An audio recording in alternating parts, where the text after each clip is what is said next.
The world didn't feel invaded. It felt remembered like an old wound opening because the body forgot it was ever there. Blood banks across Eastern Europe began reporting impossible shortages, refrigeration intact locks, sealed inventory gone, like the blood had learned how to leave on its own. Nurses complained of headaches, night guards quit without notice. Entire shifts vanished into silence. Dogs refused to bark after sunset, birds stopped nesting near hospitals and morgues. No alarms rang because nothing was technically wrong, and that was the first mistake. Evil old enough doesn't break doors, it waits for permission written into habit. Dracula stood in a place history insisted no longer existed, a castle reduced on paper to ruins, yet breathing stone under his bare feet. Candlelight bent around him like it didn't want to touch his skin. He listened to the planet, not with ears but with hunger, refined into patience. Earth was louder now. Machines screaming across continents, gods punching holes in skies, men pretending to be immortal in bright suits. He smiled not mockery, but curiosity. They had grown strong without learning what strength costs. He had not come to conquer. He had come home. In New York, Dr. Stephen Strange froze mid-motion, water dripping red into porcelain as the sink trembled just enough to be felt but not seen. The sanctum's wards whispered to each other, confused, embarrassed, like librarians unable to catalog a book that refused language. This wasn't demonic, not cosmic, not temporal. It was older than categories. Strange lifted his eyes toward a perfectly ordinary sky and felt something inside him recoil. The darkness wasn't arriving. It was settling. Blade woke before dawn with copper on his tongue and violence in his bones. He hadn't dreamed yet his body remembered screams he never heard. He sharpened his sword slower than usual, sparks leaping wrong like the metal feared what it would soon cut. Vampires called to their own through blood, not sound, and whatever had entered the world was not calling. It was commanding. Blade loaded silver rounds, checked vials, blessed years ago by priests who died believing faith mattered. Not a nest, he muttered, a beginning. Across continents, people slept deeper, woke emptier. Productivity dropped, suicides rose, but not enough to alarm statisticians. Cities adjusted, lights dimmed. Earlier transit schedules shortened, nightlife faded without protest. People were tired, and tired people accept shadows if promised rest. Dracula moved through systems, not streets, governments, elites, syndicates, men who thought power meant control over others' bodies. He offered stability, silence, a new order where fear was predictable. Most didn't realize they'd already agreed. The Avengers noticed late because crises were loud, and this was quiet. No invasion fleets, no collapsing bridges, no cameras begging heroes to arrive. Tony Stark flagged anomalies in medical supply chains, wrote them off as cyber theft. Captain America felt something wrong, but couldn't justify action without an enemy to point at. Thor laughed at rumors of blood kings, thinking them Midgard superstition, until Mjolnir felt heavier one night like it remembered an oath broken long ago. Only Strange insisted the universe was holding its breath. Prague was the first city to stop pretending. Streetlights stayed broken after a storm no one rushed to fix. Missing posters layered until faces blurred into one composite absence. When Dracula finally stepped into open rain, washed his coat clean of centuries, and a man on the street looked at him, felt ancient terror flare, then smiled anyway. That smile told Dracula everything. Humanity had not grown resistant. It had grown exhausted. He placed a hand on the man's shoulder, drank just enough to teach obedience, and left him alive. Dead men warn, living men worship. Blade arrived too late, smelled old blood and older victory. He found no bodies, only silence shaped like surrender. On a rooftop, he watched the sunrise, weak, diluted like light passing through stained glass. Somewhere beneath that pale dawn, Dracula stood unseen, already weaving a future where night was policy, not absence. Blade clenched his jaw because he knew this enemy. Not personally, but historically. This wasn't hunger. This was design. Deep in his castle, Dracula opened a book bound in human skin, written before calendars mattered. Names filled its pages, some crossed out, some waiting. He added a city not with ink, but intent. The world had invited him in centuries ago and forgotten how to say no. The Avengers would learn soon that strength without understanding is just noise, and Blade would learn the cruelest truth of all. This war didn't begin tonight. It began the moment Blood learned to remember who owned it. By the time the Avengers realized something global was wrong, the world had already adjusted around it like a body compensating for a slow poison. Governments didn't announce emergencies. They issued quiet advisories. Hospitals revised night staffing. Airlines reduced red-eye routes. Cities rewrote curfews under the language of energy conservation and public safety. Dracula never ordered these changes. He allowed humans to justify them themselves. That was always his favorite part, watching free will bend without breaking. In Geneva, a closed-door summit convened under layers of security and denial. Men and women with clean hands and dirtier ledgers listened as a figure in a black coat spoke calmly without raising his voice. He did not threaten, he explained. Stability required order. Order required feeding. Feeding required discretion. In return, economies would stabilize, crime would vanish, borders would hold. A few tried to resist, but resistance requires belief, and belief had been eroding for years. Dracula didn't hypnotize the room. He waited. One by one they nodded. History would call it a treaty. Dracula called it permission. Blade followed the blood, not the headlines. Every city he entered felt staged like a crime scene after the killer cleaned. Vampires moved openly but carefully, blending into infrastructure, not alleys. They wore suits, managed logistics, owned hospitals, controlled night transport. This wasn't an outbreak, it was governance. Blade killed where he could, but every corpse was replaced by two more willing recruits. People weren't being turned by force. They were volunteering. Immortality was a powerful argument in a world tired of funerals. He finally felt him, not through blood, but memory. An old church in Transylvania still standing because even atheists hesitate to tear down guilt. Dracula waited inside, sitting on a broken pew, hands folded like a man attending his own confession. "You're late," he said gently. Blade didn't answer. Silver Blade hummed like it wanted to scream. Dracula stood slowly, every movement deliberate, as if time owed him interest. "I didn't summon you. I knew you'd come." Blade attacked because words were dangerous. The clash lasted seconds, not because Dracula was weak, but because he chose to end it. He caught the blade, bare-handed skin, smoking eyes calm. "Still angry," he observed. "Good. Anger keeps you human." He stepped back, releasing the sword untouched. "Tell your Avengers to stop posturing. This isn't a war yet. It's an invitation." Back in New York, the Avengers argued. Tony wanted data, Steve wanted clarity, Thor wanted battle. Strange wanted time and knew they didn't have it. Wakanda sealed borders after night patrols stopped returning. Satellites showed regions dimming unnaturally like the planet was bruising. When Blade finally appeared in the tower, unannounced, bleeding and furious, the room went quiet. "You're not fighting an army," he said. "You're fighting a system, and its architect is older than your gods." Thor stiffened. "No being predates Asgard." Blade met his eyes without fear. "Then your history books lie." Strange felt the truth of it settle heavy. He had seen entities before creation, and still this felt different.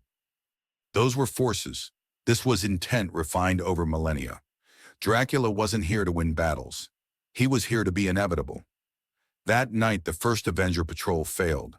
Not destroyed, not defeated, simply neutralized. Captain Marvel returned shaken, describing a city that welcomed her with smiles, while vampires stood openly among civilians, daring her to strike. Children watched. Cameras recorded. Victory would look like massacre. Dracula understood optics better than any strategist alive or dead. In his castle, Dracula listened as reports arrived, not of resistance but acceptance. He allowed himself a rare indulgence, a glass filled with ancient blood, harvested from a line that remembered worship. He did not toast, he did not celebrate. Empires don't cheer, they settle. He opened his book again and wrote a new name, not a city this time, but a person. Blade, not as enemy, as proof. The half-breed who hated him more than anyone else yet existed because of him. The world was turning, and soon everyone would choose what they were willing to become to survive the night. The first real clash didn't happen in a battlefield. It happened in a city that refused to panic. Barcelona at night looked normal from the air lights, warm streets alive, music floating like denial. That's why the Avengers chose it. A controlled response, Tony said surgical. Steve agreed minimal collateral. Thor smiled, finally a fight. Strange stayed silent, already uneasy, because the city felt wrong in ways maps couldn't show. They landed without spectacle. No alarms, no screams. Vampires didn't rush them. They watched. Men, women, even teenagers standing under streetlights, eyes reflecting nothing. When Iron Man demanded surrender, they laughed softly, not mocking, just sad. The first attack came from above, not claws, but paperwork. Emergency services blocked streets. Legal authority demanded Avengers disengage. Civilians step between gods and monsters, holding phones, recording, begging heroes not to hurt them. Captain America hesitated, and that hesitation cost blood.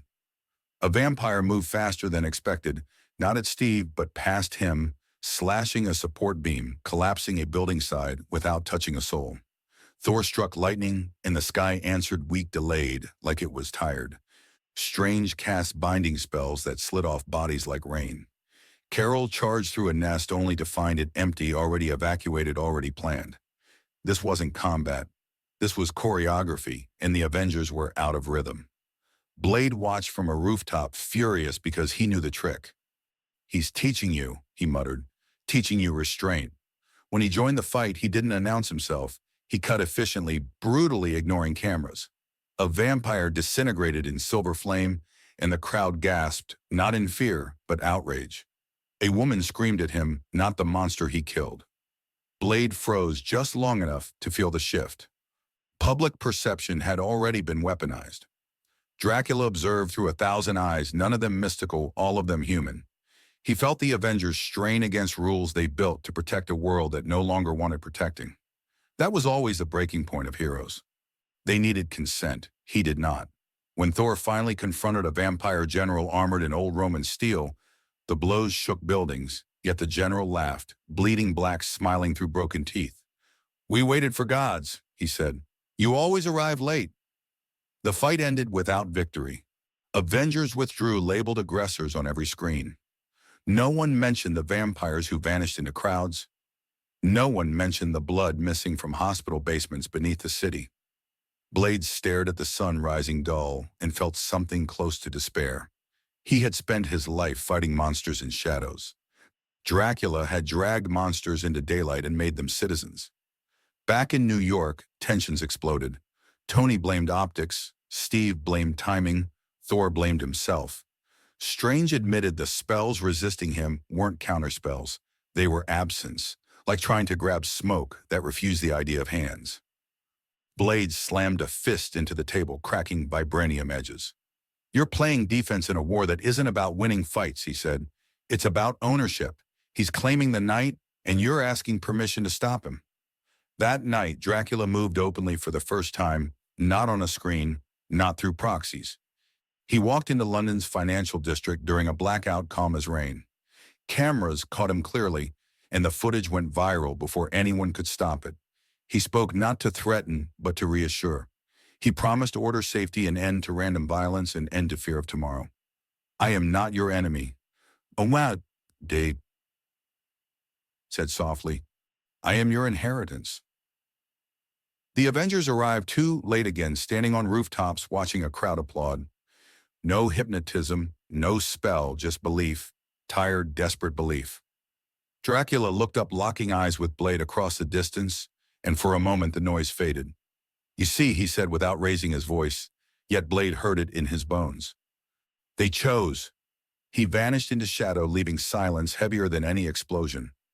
That was when the truth settled. This enemy didn't need to defeat the Avengers. He only needed to make them irrelevant. And as the sun struggled to climb over a city learning to love the dark, Blade understood this was no longer a coming war. It was a turning age, and ages do not ask heroes for permission. Blade didn't sleep that night. Not because the city wasn't quiet, but because it was too quiet. The kind of quiet that hums through concrete like veins, the kind that smells of inevitability. Dracula's shadow stretched across the world, subtle but absolute.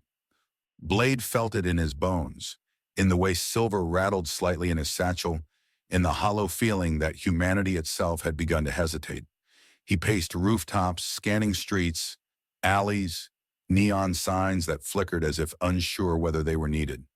Every time he caught a glimpse of movement, it vanished before eyes could focus. Ghosts, scouts, or worse, emissaries. The war had begun silently and personally. Somewhere in the heart of the city, Dracula sat alone in a penthouse overlooking a skyline drowned in darkness and artificial lights. He wasn't gloating. He never gloating. Instead, he studied Blade's movements as if reading a book he had authored centuries ago. Blade was not just an opponent.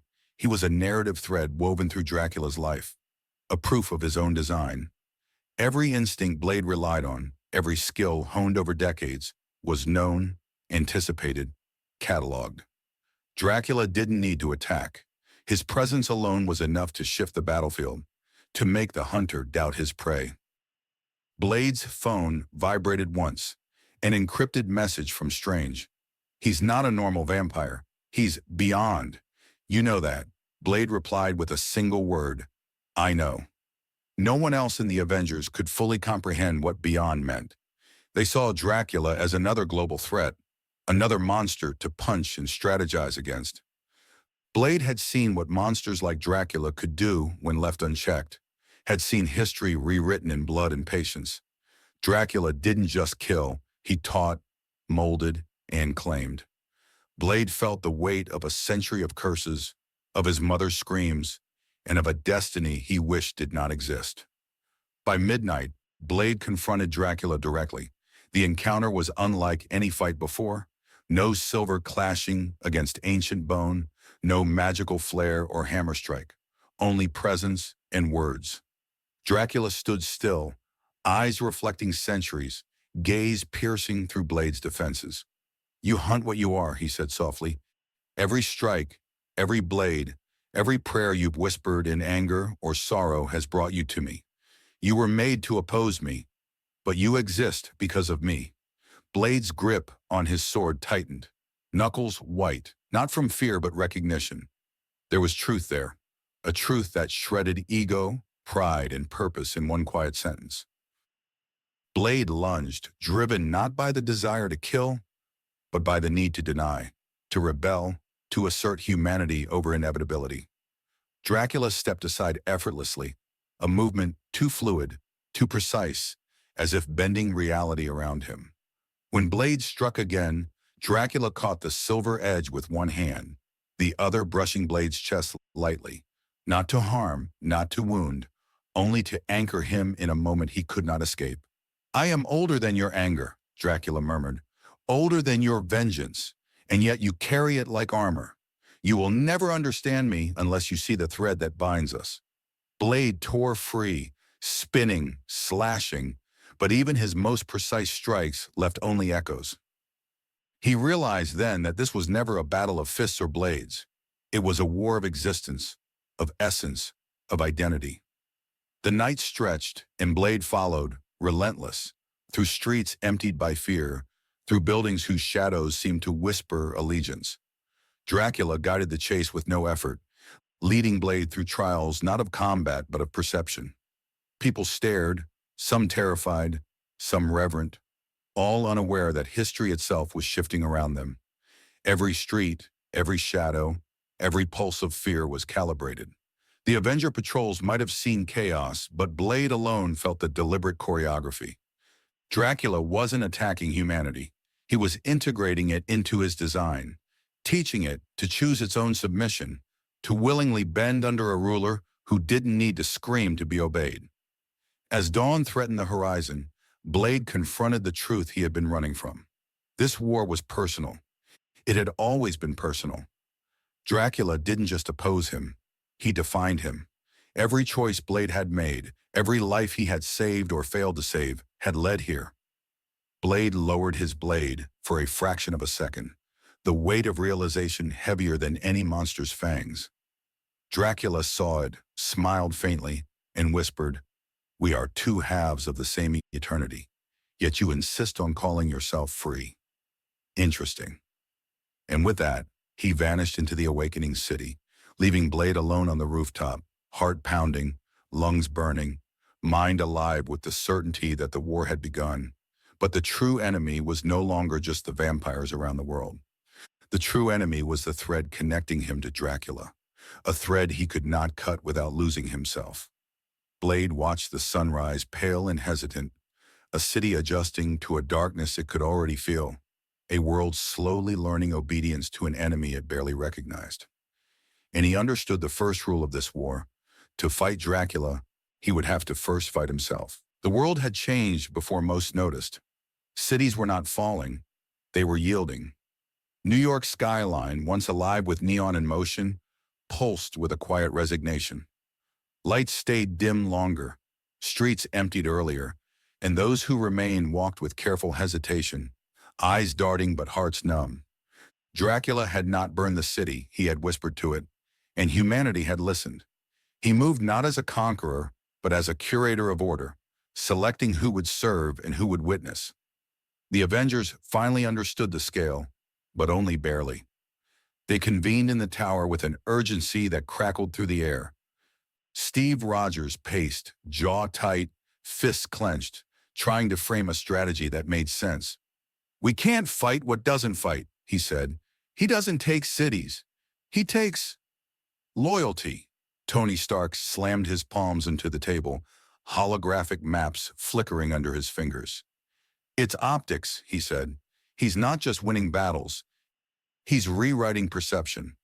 PR, legal systems, hell, entire governments are bending around him. How do we punch that?" Thor slammed Mjolnir onto the table for emphasis. "Enough words! Let me strike, and we shall see who bends." Strange raised a hand, pale and firm. "Thor, it's not force that bends this enemy. It is patience, patience measured in centuries. He waits, he observes, and the world obeys because it fears inevitability more than pain." Blade appeared without announcement. No alarms, no warning, only the subtle scent of copper and iron that seemed to cling to him. Every eye turned instinctively, every Avenger aware of the presence of that alone had lived centuries fighting exactly this kind of quiet devastation. "You're thinking like soldiers," he said, voice low and ragged with rage. "You're not fighting an army. You're fighting a system, and the architect of it is older than any of your gods." Silence followed. The room seemed smaller, air heavier, as if history itself had leaned in to listen. Dracula began targeting symbols, not streets, landmarks, statues, corporate headquarters, monuments, anything that inspired pride, hope, or identity. He never destroyed, he transformed.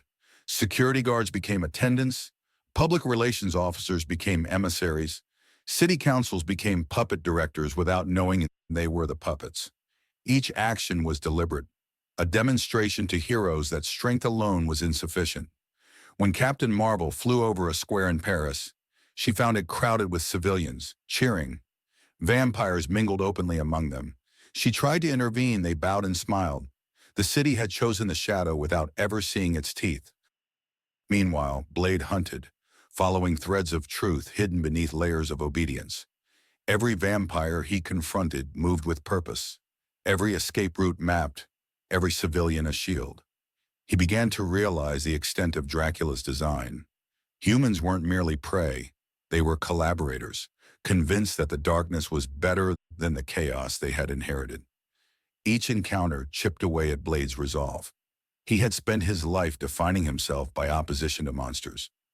But here the monster did not need to strike to conquer. He had already succeeded. In Wakanda, the council watched silently as reports arrived from global operatives. T'Challa's gaze, steady as obsidian, never wavered. "We have prepared for war," he said softly. "But this is not war. It is seduction in the guise of order. The people welcome it without knowing why. Even our defenses may fail if the world itself chooses not to fight."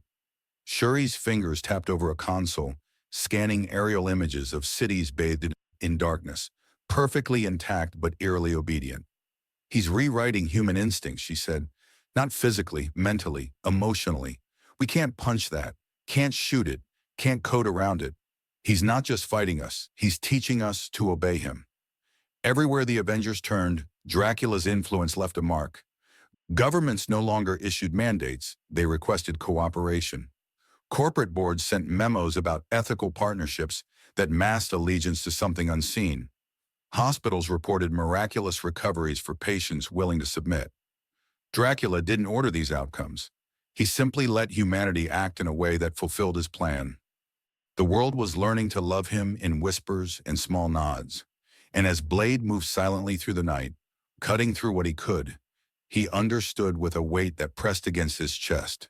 He could fight soldiers, fight monsters, fight gods, but he could not fight willing obedience. The night ended without a single city burned, without a single hero celebrated. Dracula had not revealed himself, yet he was everywhere. And when Blade finally paused on a rooftop, breathing through the metallic taste of exhaustion and frustration, he knew the most dangerous battle had already begun. Not in the streets, not in the skies, but in the hearts and minds of a humanity slowly yielding to the promise of eternal order. Blade clenched his silver blade. This war was no longer about blood. It was about the very soul of civilization. The tension inside the tower had become almost tangible, a static charge hovering over every table, every hologram, every sword and hammer leaning against the walls. Avengers who once trusted each other implicitly now second-guessed every glance, every suggestion. Captain America's eyes lingered on Blade longer than polite, recognizing not just a warrior but a prophet of truth no one wanted to admit. Tony Stark tapped his fingers nervously. Every brilliant plan rendered irrelevant by an enemy who didn't conform to the rules of battle, geography, or morality. "We can't fight him the way we fight Hydra," Tony muttered, pacing the floor, his mind racing ahead like a predator trapped in a cage. "He's everywhere. He's inside the system, inside people, inside fear itself." Steve Rogers' jaw tightened. "So we do nothing?" His words carried the weight of decades of discipline, of soldiers' loyalty, of men who believed in the clear line between right and wrong. "We can't just let him rewrite the world without resistance. If we do nothing, then he wins by default." Thor slammed Mjolnir onto the floor. "By Odin's beard, we will not cower before an ancient shadow. By strength, by storm, we shall reclaim what is ours." Strange's hand rose in calm authority, almost enough to silence the god. "Strength alone is meaningless. This is not a war of blows, Thor. This is a war of influence, perception, and the patience of centuries. You will strike and find emptiness." Blade's presence cut through the arguments, not like a mediator, but as a verdict. "You're all thinking like soldiers," he said, voice sharp, the scent of copper and danger trailing him. "You're thinking tactical strikes, containment zones, rescue ops. You're not seeing the real battlefield. He's teaching humans to surrender before the first cut, before the first scream. He's not fighting you. He's turning everyone else into soldiers for him. Every delay, every hesitation, every moral debate plays into his hand." The room went still, and for a moment, the cacophony of conflicting strategies paused. Even Thor, whose hammer had long been a symbol of divine certainty, felt the weight of a war beyond mortal comprehension. Strange leaned forward, fingers tapping lightly on the table, mind racing through incantations, prophecies, and patterns of blood not seen in centuries. "He isn't just challenging our might," Strange said softly. "He's challenging our principles, and principles are harder to defend than flesh." It wasn't just strategy that fractured them. Ideology itself began to crack. Some Avengers believed in the traditional approach: direct engagement, overwhelming force, relentless pursuit of victory. Others began to consider Blade's grim perspective, that Dracula could not be defeated by strength alone. He was older, smarter, and his war had already begun in the minds of humanity. Debate turned to argument, argument to accusation. Tony accused Steve of being sentimental. Steve accused Tony of arrogance. Thor accused Strange of cowardice. Blade merely watched, waiting for the moment the enemy's lesson would take root. Meanwhile, Dracula moved like a shadow over continents, not attacking but reshaping perception. In Berlin, vampires stood in corporate offices, advising CEOs on ethical restructuring that mirrored Dracula's philosophy of order. In Tokyo, hospital directors quietly followed protocols that ensured compliance without panic. In Rio, street festivals carried subtle messages of allegiance, hidden in performance, music, and ritual. Everywhere, humanity shifted slightly, voluntarily, obediently. And everywhere, Blade tracked the pulse of it, seeing the patterns, feeling the inevitability. A private conversation erupted between Blade and Captain America on the tower's rooftop. The city below slept uneasily under the quiet influence of Dracula's empire, unaware that the very air it breathed carried threads of control. "You fight him like he's a man," Blade said, tone clipped and urgent. "He isn't. He's a system, and systems don't die in duels." Steve's blue eyes narrowed, jaw set. "So what do? We sit and wait while the world bends?" Blade shook his head. "No, you adapt. You fight differently. You can't just throw punches and hope morality shields you. You have to be willing to make choices you swore you never would. And some of you will fail. Some of you will lose more than life." Dracula's message had already reached them before he appeared. Through whispers, rumors, disappearances, and subtle shifts in loyalty, the Avengers began to see the cracks forming not in the world, but in themselves. The first ideological fractures had appeared. Loyalty versus pragmatism, morality versus survival, idealism versus inevitability. Every plan they devised was undermined before it could be executed because their enemy did not simply oppose them. He anticipated them, studied them, and used their virtues against them. By dawn, the fractures had hardened. Some Avengers wanted to fight openly, to crush vampire strongholds regardless of civilian lives. Others wanted to negotiate, to seek containment strategies, to find loopholes in a system that Dracula controlled invisibly. Blade didn't argue. He only prepared, sharpening silver and patience alike, knowing that in this war the first casualty wouldn't be flesh, it would be trust. And once trust was broken, every Avenger would face the horrifying truth. They might survive the war, but they could never survive the loss of certainty. The sun rose over London, pale and reluctant, as if even the heavens feared what had taken root in the city below. Dracula moved through the streets, not as a predator, but as an architect, orchestrating an invisible symphony of obedience. Buildings stood intact, streets were clean, and civilians went about their routines. But everything had changed. The symbols of hope, pride, and resistance were already crumbling. Statues remained, but their meaning had been stripped. Monuments stood, but reverence had turned into compliance.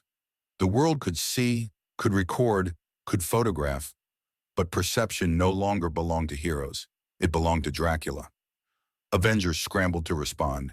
Captain America flew across the Thames, shield in hand, confronting what he thought was a concentrated strike, only to find civilians calmly evacuating, vampires guiding them, an invisible choreography that left heroes disoriented. Iron Man attempted to analyze the situation from above, but even his AI admitted defeat. Every pattern, every behavior, every potential outcome had already been accounted for. Thor's thunder struck empty streets while lightning arcs split harmlessly into alleys where no one was standing. And strange, chanting incantations older than most civilizations felt his magic pushed back by a presence that did not need to attack, a force that simply existed and reshaped reality by being. Blade arrived silently, eyes burning with rage.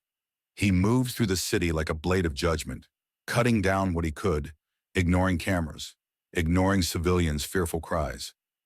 Every vampire he struck was replaced by two more, faster, more cunning, better integrated into the city. "He's showing them the way," Blade muttered under his breath, the edge of his sword catching the weak morning light. "This isn't about killing. It's about proving that resistance is pointless before it even begins."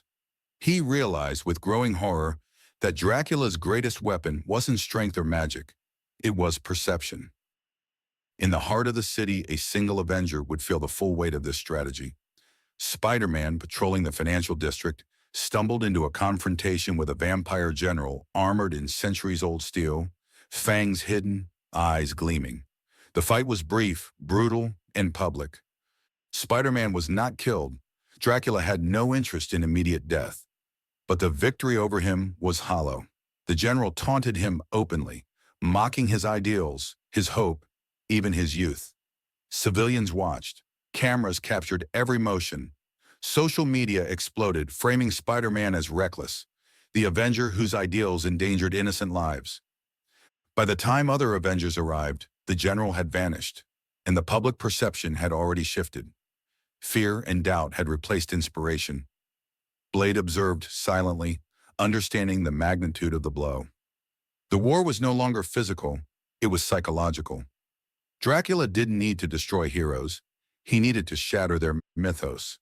And with one well-calculated strike, he had proven that the symbols themselves could be broken, manipulated, and redefined. The Avengers were powerful, but the world's faith in them could be twisted more easily than steel. Meanwhile, across the globe, similar scenes unfolded. In Tokyo, a police precinct, once a symbol of protection, now coordinated night patrols with vampires. In Paris, a public demonstration of strength ended with volunteers willingly joining Dracula's cause, believing in the order promised by shadows. In New York, emergency broadcasts guided citizens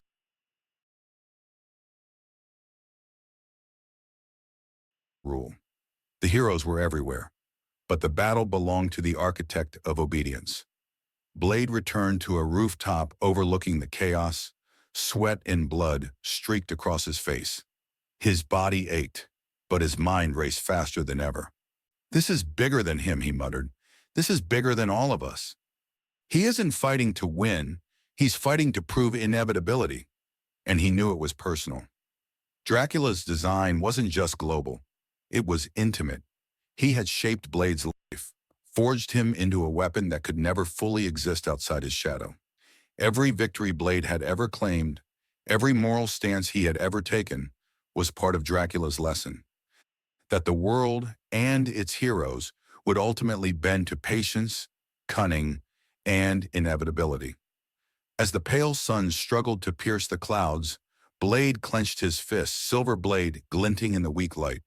The first Avenger had fallen, not in body but in spirit and symbol, and he understood with a cold clarity that the war had escalated beyond blood, beyond territory. This was a war of the mind, the soul, and the very identity of heroism itself. And only by embracing a darker truth could humanity, and the Avengers, hope to resist. Blade felt it in his bones before he saw him. A presence older than the city, older than civilization itself, threading through every shadow, every whisper, every heartbeat. Dracula had returned to him, not as a distant myth, not as a subtle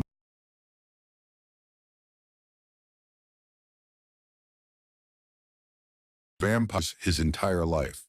But this was no ordinary hunt. This was a reckoning written before his first breath, a collision of purpose and curse. And Blade knew with certainty this war had never been about the world alone.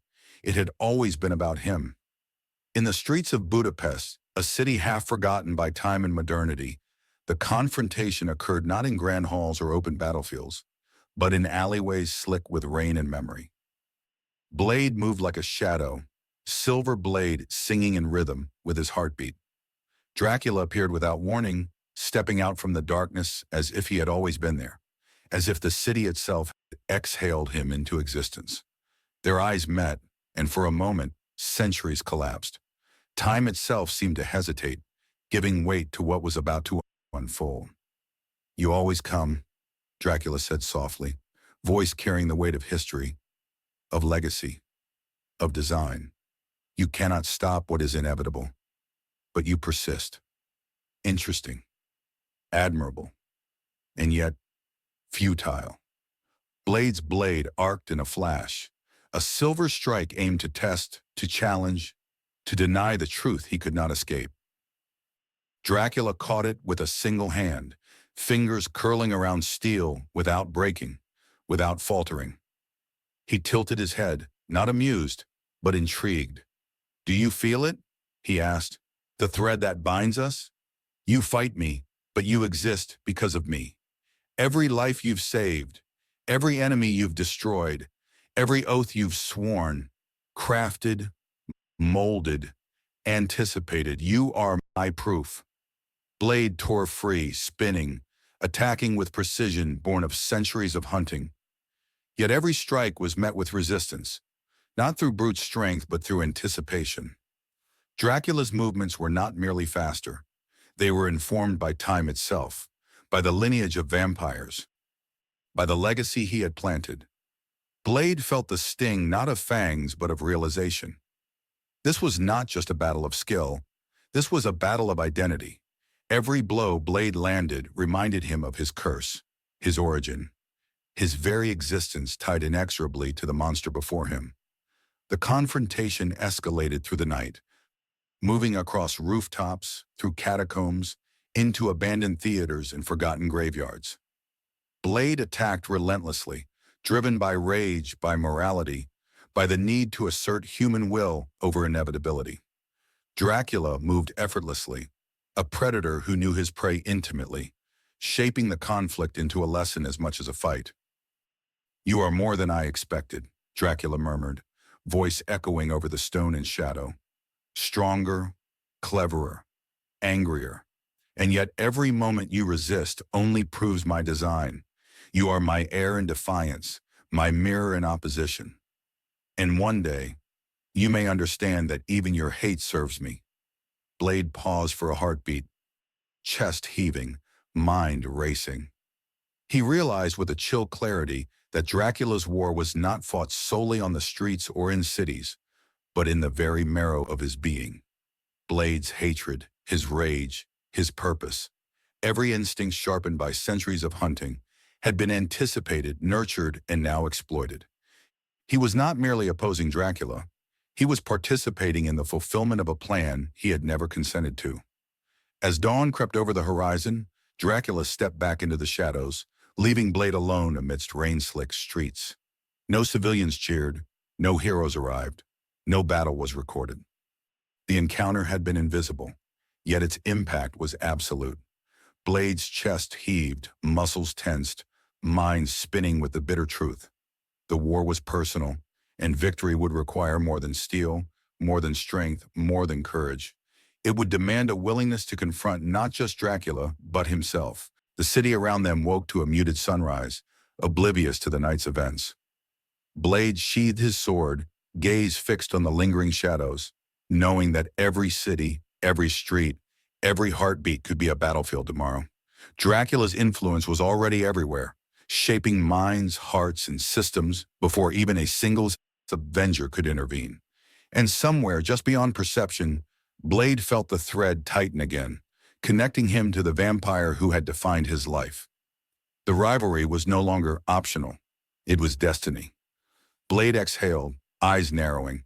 This war would not end in simple victory. It would end in understanding, in sacrifice, and in a confrontation that would define the very soul of humanity. And when that day came, he knew he would face not just Dracula, but the reflection of himself he had spent a lifetime trying to deny. The world changed while it slept. Cities once vibrant with noise and movement were now quiet under a blanket of night that never lifted. Streetlights flickered but stayed dim. Neon signs hummed faintly, and the air smelled of anticipation mixed with fear, metallic and thick. Dracula had shifted from shadow to architect, not conquering through force, but by rewriting the rules of existence. Governments no longer issued orders, they suggested. Police forces coordinated with vampires as if it were protocol. Civilians obeyed because the world had taught them that resistance was meaningless. Blade moved through it all, a lone sentinel of chaos in a carefully ordered nightmare. New York, Tokyo, Paris, and Berlin, each city became a test, each population a proof of submission. Avengers arrived too late, not because of lack of effort, but because the battlefield had already evolved. Streets emptied strategically, civilians became shields without realizing it, and vampire forces moved with coordination that rivaled the finest military units. Thor swung Mjolnir across rooftops, lightning scorching empty alleys. Strange unleashed magic that twisted reality itself. Yet even he could feel it slipping, bending around the ancient intelligence orchestrating it all. Blade fought silently, killing where he could, his silver blade a defiance of inevitability. But every vampire struck was replaced by two more. Smarter, faster, patient beyond imagination. Dracula emerged in the heart of London during the global transition, standing in Trafalgar Square beneath the dim statues. And he did not scream, did not threaten. Instead, he spoke, voice calm, carrying through the empty streets like the whisper of the wind itself. The world tires. You fight, you bleed, you scream, yet it remains unchanged. I am not here to destroy. I am here to guide. People gathered instinctively, drawn not by charm, but by the quiet certainty of his presence.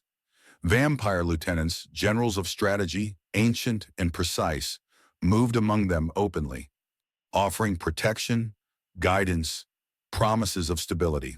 The population followed, not coerced but willing, seduced by the quiet authority of inevitability. Blade tracked the pulse of fear and obedience like a hunter reading a map, moving across rooftops and through alleys. Every whisper of wind carried the scent of blood and strategy. Every step reminded him that this was not merely a physical war. It was a mental, cultural, and spiritual conquest. Dracula's forces were everywhere, not just in numbers but in influence, leaving trails of compliance that eroded hope faster than any strike of a sword could. "This isn't a war," Blade muttered under his breath, silver blade glinting in the faint light. "This is extinction without fire." The Avengers struggled to adapt. Tony Stark's drones and AI analyses were overwhelmed by the sheer subtlety of the threat. Captain America tried to rally civilians, only to find them indifferent or compliant. Thor's divine strikes destroyed infrastructure, but did nothing to deter allegiance. Doctor Strange could manipulate reality in small pockets, but Dracula's influence extended beyond the mystical into the very fabric of human belief. No city, no plan, no hero could halt what had already begun. Meanwhile, across continents, the transformation accelerated. Wakanda sealed borders, activating energy shields, and mobilizing the Dora Milaje. Yet the population inside still felt Dracula's pull indirectly, through trade, media, and whispers of promises. In Rio, vampire generals coordinated with local gangs, transforming street-level control into a quiet compliance, showing humanity that the new order required no violence to enforce. Dracula's strategy was flawless. He was conquering without war, creating obedient allies while the Avengers fought shadows. Blade moved silently to a rooftop overlooking a city now almost fully asleep to its own fate. He saw children walking safely beside vampire guides, elderly citizens bowing not out of fear but recognition, and streets perfectly clean of resistance. His chest tightened. Each obedient smile was a victory for Dracula, each act of compliance another nail in humanity's coffin. And yet Blade's resolve burned brighter. He had faced monsters before, but never one who could turn the world's will against itself without raising a hand. The first casualties were not heroes, they were symbols. Hospitals emptied without chaos, banks functioned while secretly bending to Dracula's control, and governments issued statements of compliance disguised as progress. Humanity was learning to submit before a single fang touched its throat. Blade clenched his silver blade, the reflection of the rising pale sun casting long shadows across his face. This war had begun, not in fire and blood alone, but in the hearts of men, in the choices they would make under the weight of inevitability. And somewhere in the quiet epicenter of it all, Dracula observed, patient, silent, eternal, knowing that the true war had just begun. Cities would fall, nations would bend, heroes would break. Not by force, but by the slow erosion of belief, by the seduction of order, by the irresistible pull of inevitability. Blade, the hunter, would fight, but the real battle was not against armies. It was against the thread that bound humanity to its new master. And Dracula's plan, centuries in the making, was finally in motion. By nightfall, entire regions had succumbed. Paris hummed quietly under Dracula's command. The Eiffel Tower bathed in muted light as citizens walked its streets without fear, without awareness, willingly obeying orders that no one questioned. Berlin's government buildings functioned as usual, yet every decision echoed the shadow of a ruler unseen, an influence unspoken. New York felt hollow, its skyscrapers standing tall but empty of resistance. Humanity had learned to bend, and Dracula had taught it silently, inexorably, that compliance was safer than defiance. The Avengers realized the scale too late. They arrived to find streets filled not with chaos, but with meticulous obedience. Police directed civilians calmly, vampire generals oversaw operations without interference, and the public cheered subtly, believing they had chosen the order themselves. No combat, no bloodshed, only perfection. Thor struck Mjolnir into the street, and even the ground trembled. Yet civilians carried on as if nothing had happened. Captain America's shield blocked attacks that weren't aimed at him. Spider-Man swung through the air, finding only well-behaved shadows. Each hero felt the weight of futility pressing in. The war could not be fought conventionally. It had already been won in perception. Blade moved differently. He hunted where he could, striking vampires quietly and efficiently. But his targets were no longer ordinary predators. These were strategic soldiers, trained, disciplined, and bound by centuries of legacy. Each death he inflicted was replaced by two new recruits. Underground networks of civilians who refused submission began to emerge, hidden in basements, tunnels, and abandoned subway lines. Blade became their leader, not by choice but by necessity. He taught them silver, strategy, and secrecy, forging a resistance out of humanity's remnants. It was small, fragile, and constantly threatened, but it was hope, raw and dangerous. In London, Dracula escalated the war personally. A vampire general ambushed a public demonstration led by an Avenger, turning the crowd against him without raising a weapon. The Avenger survived, barely, but the image went viral, portraying failure and weakness. Humanity was learning not through fear alone, but through shame, doubt, and the manipulation of hope. Dracula's methods were surgical, precise, and horrifyingly effective. Blade, watching from the rooftops, clenched his fists as he realized that the real war was not fought with swords, hammers, or lasers. It was fought in the hearts and minds of men. Dracula's generals were legion, each one an ancient warrior with experience spanning centuries. They moved across continents, taking control of cities with subtlety rather than force, transforming urban centers into silent fortresses. Civilians obeyed because the alternative, chaos, death, unpredictability, seemed worse than submission. The Avengers struck where they could, yet every victory was Pyrrhic. Each vampire killed was replaced by new recruits more organized, more integrated, more committed. The resistance Blade led became humanity's only unpredictable variable in a world being reshaped to serve a master they barely understood. Underground, Blade gathered his fledgling army. They were half human, half vampire, or simply humans who refused to yield. He trained them relentlessly, forging weapons, devising strategies, and teaching the lesson he had learned from Dracula. The fight was not won through the brute force alone. Intelligence, speed, and unpredictability were vital. He reminded them that this was not a conventional war. "We are the chaos in their order," he said, voice low but firm. "We strike where they do not expect, disappear where they search, survive where they think we cannot. If they want to control the world, we must control their understanding of it first." In cities across the globe, small pockets of resistance flared briefly before being swallowed by Dracula's influence. They learned quickly that survival required stealth, secrecy, and cunning, not heroics. Every victory was hidden, every strike silent. Blade became a myth whispered among civilians, the shadow that struck without warning, a living counterweight to the vampire empire. Meanwhile, Dracula watched, patient, calculating, aware of every move, every failure, every heartbeat of defiance. By the end of the night, the world was irrevocably altered. Major cities had fallen to Dracula's subtle dominion, humanity had begun to obey without force, and the Avengers had suffered losses that were not always physical, but deeply psychological. The balance had shifted. Blade's underground resistance, small and vulnerable, remained the last flicker of rebellion, the last unpredictable force in a world already bending to inevitability. And somewhere beyond perception, Dracula smiled, not with malice but with certainty. The global blood war had begun, and it would be fought not just in cities or streets, but in minds, hearts, and the choices of every man, woman, and child who dared to resist or obey. Blade had survived.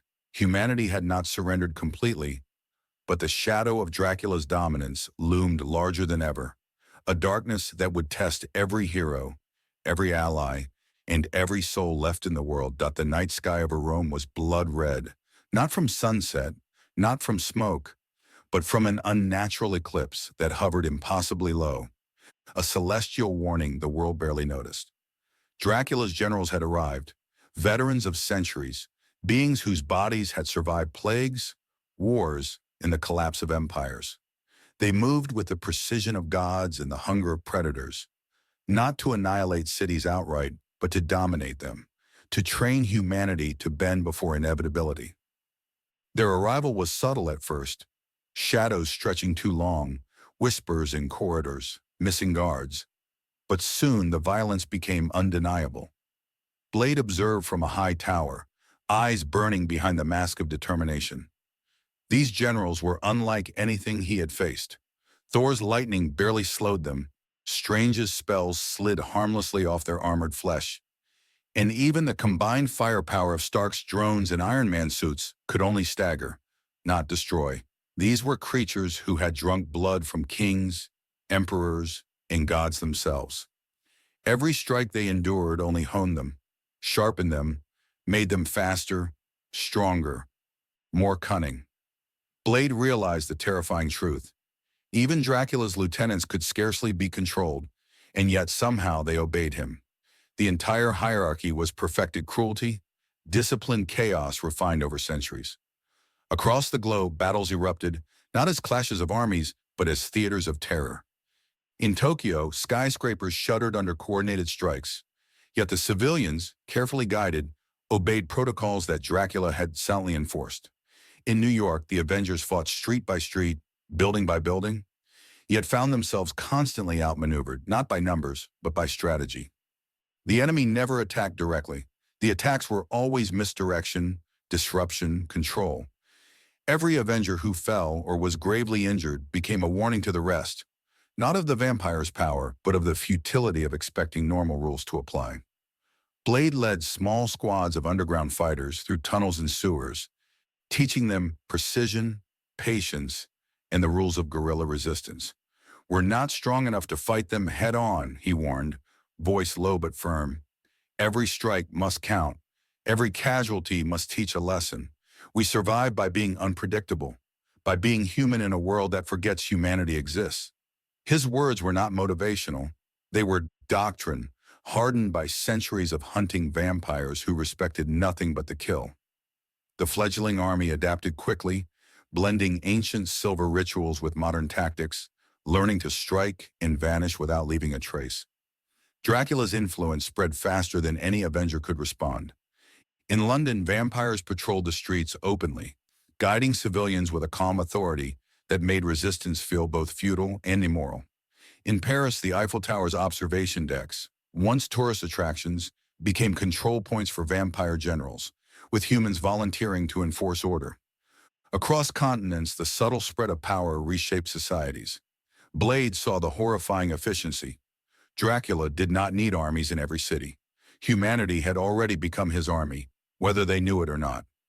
During a rare confrontation in Rome, Thor nearly fell, struck by a vampire who had once served in the legions of Caesar.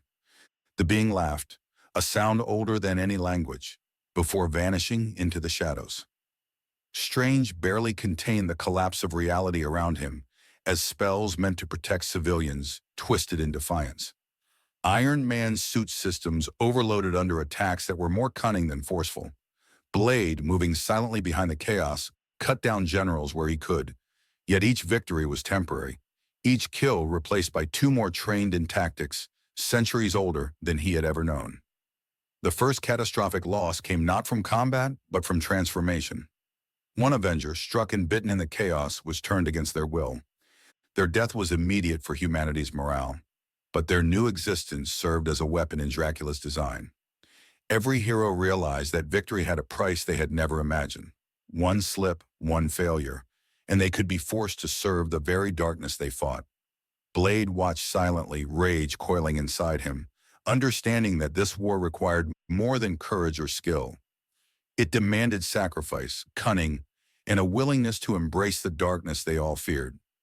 By dawn, Europe was a mosaic of fallen cities, obedient populations, and pockets of resistance led by Blade and a few surviving Avengers. The world had shifted irreversibly. The battlefield was not just terrain, but minds, wills, and the moral fabric of humanity. Blade stood atop a crumbling rooftop, surveying the chaos, silver blade glinting in the weak light. He whispered to himself, voice barely audible, "We may survive, but at what cost?" And somewhere, hitting it everywhere, Dracula observed, patient and eternal, aware of every move, every strategy, every life spared or lost. His generals, his cities, his human pawns, they were all pieces on a board only he could see entirely. The global blood war had reached its first peak, and Blade understood the bitter truth. Humanity's survival depended on resisting not just Dracula's forces, but the inevitability he represented. The night descended like a warning over the remnants of what had once been Paris. Blade moved silently through streets that had become ghostly theaters of obedience. Civilians walked with vacant smiles, vampires patrolled openly, and the faint glow of candlelight from churches and museums painted the city in eerie warmth. Every step reminded him of what Dracula had achieved: control without war, compliance without fear. Yet Blade carried hope in his silver blade, a fragile ember that refused to die, even as the world leaned toward submission. The Avengers regrouped in hidden locations, battered and demoralized. Spider-Man had been captured and turned temporarily, only to be rescued by Strange, leaving the young hero shaken and questioning his own strength. Captain America confronted the truth he had avoided. Morality and ideals were not enough to protect the world from something that did not care about conventional rules. Thor, battered and bloodied, swore that Asgardian justice would prevail, but even he felt the subtle threads of inevitability pulling at humanity. Tony Stark's suits, brilliant and precise, had become tools for small-scale strikes, incapable of matching a foe whose reach extended beyond physics into psyche and society. Blade had realized the cost of leading the underground resistance. It was personal, painful, and relentless. Every fighter he trained risked their life and soul in a battle where victory was uncertain. In a darkened alley near the Seine, he gathered his team. "We fight because we have to," he said, voice low but commanding. "Not because we can win, but because if we don't, there will be no one left to fight tomorrow. Every strike must matter. Every sacrifice must count. And some of you may not come back." The words hung heavy, but they were truth, and the resistance, small and fragile, understood that the price of defiance had escalated beyond comprehension. Meanwhile, Dracula's presence loomed over the city like a living shadow. He did not attack openly, but his generals moved with silent precision, reshaping the city, converting buildings, communications, and civilians into instruments of obedience. He had already transformed Paris into a model of his vision: order without fear, control without coercion. And yet he watched Blade and the small resistance with amusement and interest. The half-vampire hunter was persistent, clever, dangerous in ways that were unpredictable. Dracula's eyes gleamed with the understanding that opposition was inevitable, and in some strange way, necessary for his design. The decisive confrontation came when Dracula appeared on the rooftop of Notre Dame, the moonlight glinting off centuries of power in his eyes. Blade confronted him, silver blade ready, muscles taut, mind sharpened by the weight of the war. "It ends tonight," Blade said, voice firm, echoing across the silent square. "No more cities, no more shadows, no more illusions. You fight me directly or the world remains lost." Dracula smiled, calm, eternal, and yet with a flicker of anticipation. "Child of vengeance," he said softly, "you fight not for the world, but for what it refuses to fight for itself. Very well. Let us see how much you are willing to sacrifice for a cause you barely understand." The battle that followed was both spectacular and invisible. Blade struck with fury, but Dracula anticipated, countered, and redirected every move. Buildings trembled, streets shattered, but the real impact was psychological. Each strike that Blade landed only revealed how deep Dracula's control had penetrated.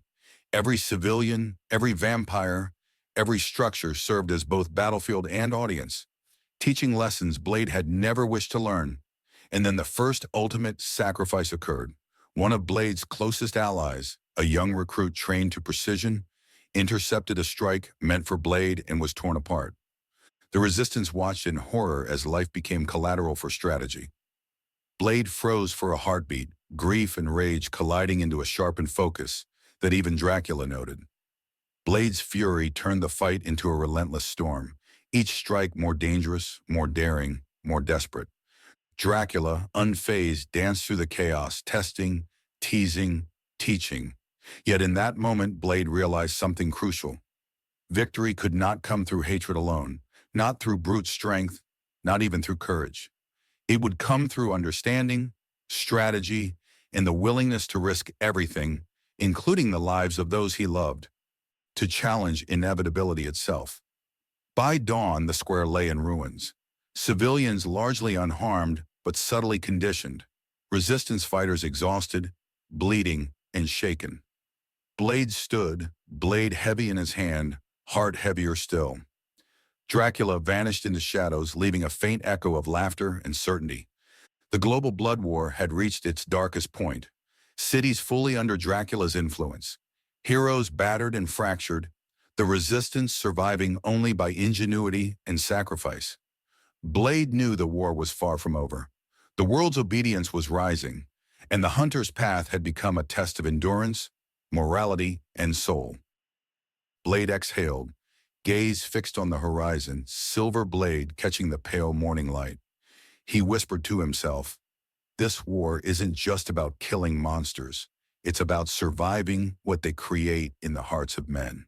Somewhere beyond the city, Dracula observed, eternal, patient, confident that the chessboard was set, and the next moves would determine whether humanity's soul remained free or broken entirely. The world was no longer the same. Cities across continents breathed under Dracula's invisible hand. Streetlights glowed politely, hospitals functioned with eerie precision, and civilians obeyed quietly, almost gratefully, while vampires moved among them openly. It was a war without explosions, without sirens, without the chaos that the Avengers knew how to fight.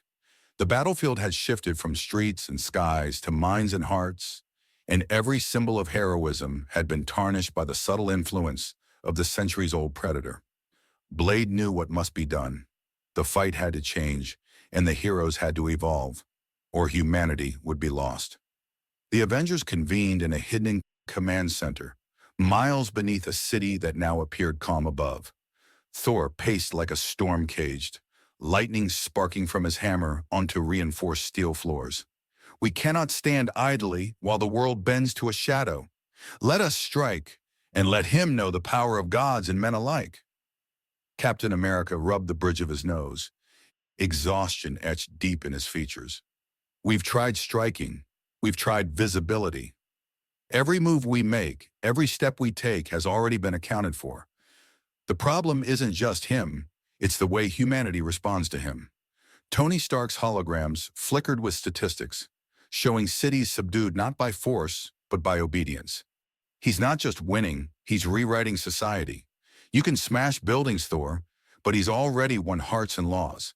And when hearts and laws are gone, punching walls won't fix anything. Blade leaned against a console, silver blade strapped to his back, eyes burning with the knowledge he carried alone. "You're thinking like soldiers," he said, voice low, harsh. "You're trying to force outcomes where nothing can be forced." He's everywhere, inside the systems, inside minds, inside morality. If we want to survive, we fight differently. We don't fight him by rules. We fight him in ways he doesn't expect. We fight chaos against his order, and we make every choice, every strike, every sacrifice count. His words silenced the room.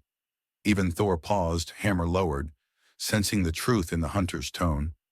Doctor Strange mapped the global patterns of influence, showing corridors of obedience, routes of compliance, and zones where vampire generals had entrenched their power. He's creating a system, Strange explained, voice steady. Not armies, not territories, not structures. He's creating a global network of willing allies, obedient civilians, and undetectable governance. Every city functions perfectly under his guidance, yet the people do not resist. He does not attack. They self-regulate in his favor. We are already fighting the consequences of inevitability. Spider-Man, eyes wide behind the mask, whispered, "So how do we stop him? If everything's already under him?" Blade cut him off, tone sharp. "We don't stop him. Not yet. We make him see he cannot predict everything. We remind the world that chaos exists and unpredictability is human. That's our weapon." Plans formed quickly, improvisational yet precise. The Avengers would focus on simultaneous strikes across multiple cities, targeting vampire generals, disrupting the subtle control systems, and creating zones where human choice could survive unmanipulated. Blade would lead the underground resistance in surgical strikes against critical nodes of Dracula's influence: communications, supply lines, vampire emissaries, and ceremonial hubs. The strategy relied not on brute force but on disorientation, confusion, and rapid coordinated unpredictability. It was risky. Every failure would strengthen Dracula's influence. Every success would be fragile.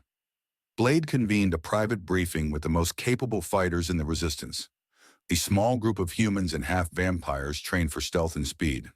"We strike tonight," he said, Silver Blade catching dim light, eyes hard. "Every move counts. Every mistake can cost lives. But this is the first time we will force him to react, to adjust, to see that humans can be unpredictable. You fight not to win outright. You fight to make him see resistance exists. And if we fail, we make him bleed anyway." His tone was uncompromising. Every member of the team understood the stakes. This night could define whether humanity retained the capacity to choose, or whether the world would bow silently to eternity. As darkness fell, the Avengers split into coordinated strike teams.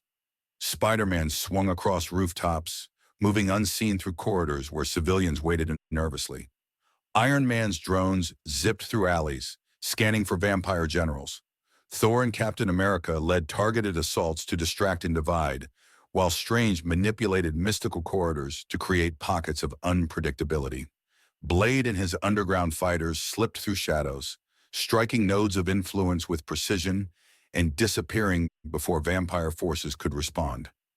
The first counteroffensive had begun, and the world was about to remember that heroes, unpredictable and relentless, could still exist even when all seemed lost. The night was alive with tension. Blade and his resistance moved like ghosts through the abandoned streets of Rome, striking at communication hubs and supply lines, disrupting the silent order Dracula had painstakingly constructed. Every strike was precise, calculated, leaving no trace except for subtle chaos, a flicker of unpredictability in a world trained to obey. Civilians moved cautiously, unaware of the invisible war unfolding above and below them. Blade's team, humans and half-vampires alike, became instruments of disruption, weaving chaos into the veins of Dracula's empire. Above them, Avengers executed coordinated strikes across multiple cities. Spider-Man dismantled surveillance networks in Tokyo, leaving vampire emissaries blind to human activity. Iron Man's drones infiltrated Berlin, forcing vampire generals to respond to phantom threats. Thor's hammer struck Paris with divine force, not to destroy civilians, but to fracture the carefully orchestrated precision Dracula relied on. Strange manipulated temporal pockets, giving allies brief windows to strike without consequence. For the first time, the enemy had to react rather than dictate, and the world felt, however briefly, like it could breathe again. Dracula, observing from his hidden fortress atop a cliff overlooking Transylvania, sensed the disruption, the subtle network of obedience, the quiet compliance he had nurtured across continents, wavered like a candle in wind. He smiled, amused and intrigued, because it was not destruction he faced but defiance, the unpredictable spark of human will that had survived centuries of manipulation. He moved with purpose, stepping into the night himself for the first time since the global campaign had begun, intending to demonstrate why resistance was futile. Blade felt the weight of inevitability closing in as the air thickened, every shadow a warning. The confrontation came swiftly. Blade's team had infiltrated a ceremonial hub in Rome, a center where civilians unknowingly reinforced Dracula's influence. Vampires trained for centuries surrounded the fighters, their movements a blur of precision and strength. Blade struck first, silver blades slicing through the nearest lieutenant with the speed of instinct, but the fight escalated beyond what the humans could endure. Blade's eyes darted between allies and enemies, giving commands, calculating survival while maintaining offensive pressure. Each strike, each movement, was a statement. Humanity refuses to yield silently. Suddenly, Dracula appeared, his form materializing with a grace that defied belief. He did not charge, he did not strike. He simply existed, and the vampires around him halted mid-motion as if acknowledging a superior. Blade advanced, blade raised, fury tempered by focus. "This ends tonight," he growled. Dracula tilted his head, voice soft but resonant. "Child of vengeance, you play with shadows you barely understand. Every move, every life you risk is proof of your persistence and of the futility that defines you." Blade lunged, and the battle shifted from strategic strikes to a personal confrontation, every movement a deadly dance. The clash was brutal. Blade fought with precision, exploiting every opening, yet Dracula's speed and anticipation were terrifying. Each strike Blade landed was met with minimal resistance, calculated in a way that taught, teased, and punished. Still, the resistance fighters pressed forward, driven by courage and desperation, creating opportunities that allowed Blade to challenge the vampire lord personally. But sacrifice came swiftly. One of Blade's most skilled allies, a human trained in silver combat, was mortally wounded, shielding him from a glancing strike, their blood spilling across cobblestones, a reminder of the cost of defiance. Blade's teeth gritted against the surge of grief and rage, fury sharpening his resolve into lethal clarity. Dracula recoiled momentarily, not from pain, but intrigue. "You are relentless, but your world is fragile," he murmured. "Your sacrifices amuse me, and yet they reveal what humans fear most, that defiance comes at a cost they cannot endure." Blade, ignoring the words, advanced relentlessly. Every movement forced Dracula to react rather than dictate, every maneuver a subtle reminder that chaos still existed in the world. The resistance survived the encounter, battered but alive, having struck fear and confusion into the network Dracula had spent centuries perfecting. By dawn, the hub was destroyed, civilians unaware but freed from the subtle control that had bound them. Blade's team carried their wounded, each step a testament to resilience, each heartbeat a vow that humanity would resist, even if the world itself seemed determined to bend. Dracula had withdrawn, not defeated but challenged, and for the first time in centuries, his calm certainty flickered.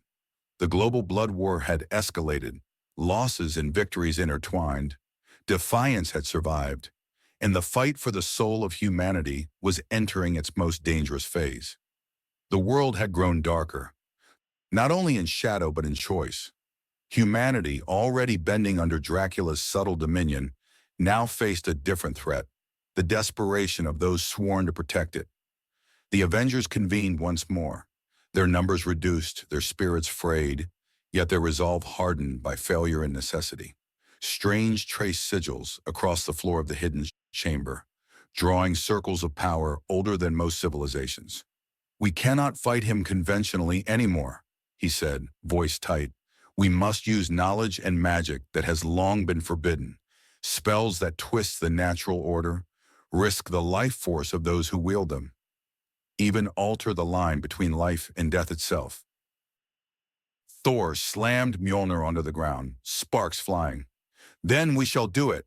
By Asgardian law, by Odin, by strength unmatched, we will defy this shadow. Let the universe itself tremble at our will." Steve Rogers, ever the moral compass, shook his head. "Some things shouldn't be crossed, Thor. There's a line we swore never to cross. If we break it, We risk losing the very humanity we're fighting to protect. Strange's gaze hardened. We have already lost much. Every hesitation, every moral restraint Dracula counts as victory. If we wait, he wins. And this isn't a question of right or wrong, it's survival. Blade stood apart from them, watching silently, his silver blade reflecting the dim light of the chamber. Morals won't save anyone tonight, he said, voice low and gravelly. Sacrifice will. Every rule you cling to, every hesitation, every code he uses against you. If you want to resist, you'll learn to survive by bending those rules, by making choices that haunt you.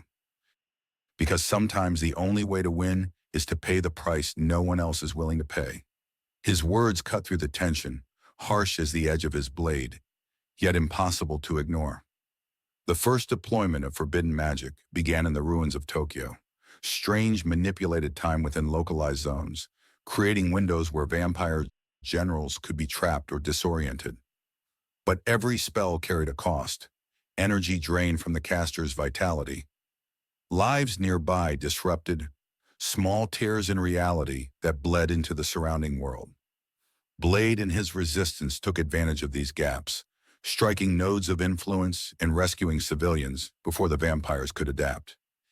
Every success, however, left scars on the environment, on morality, and on the warriors themselves. In Paris, Tony Stark unleashed an experimental device capable of producing a high-frequency pulse to disorient vampires, a weapon that risked collateral damage to civilians and infrastructure.